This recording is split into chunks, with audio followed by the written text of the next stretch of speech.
नमाजों में इकबाल। न कलमा याद आता है, न दिल लगता है नमाजों में इकबाल।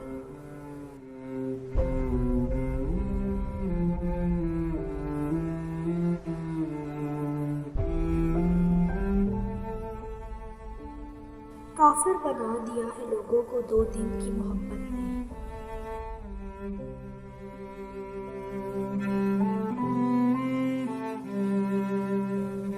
कितनी अजीब है गुनाहों की जुस्तजू, कितनी अजीब है गुनाहों की जुस्तजू।